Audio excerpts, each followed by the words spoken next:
Baxın qızlar, intensiv qızılı rəngi.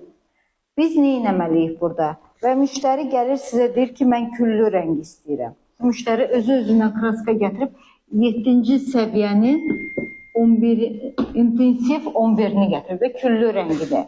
Biz orada nə istifadə edirik? Biz bilməliyik ki, bizim açılmış fonumuz ucu qızılıdır. Qızılı ilə mavi rəng nə verə bilər bizə? Yaşıllıq. Yaşıl pigment alına bilər və biz bu yaşıl pigment alınmasın deyənə görə biz həmişə qırmızı korrektorlardan istifadə edirik. Korrektorda harda olacaq, nə qədər olacaq? Onu hardasa 4-5 sm tökəcəyik də xətkeş var bizdə.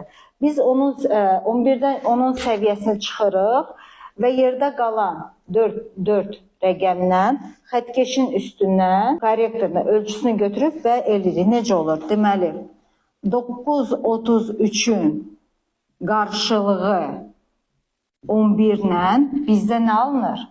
Yaşıl. Düzdür? Yaşılı nə öldürə bilər? 55 öldürə bilər. Düzdür?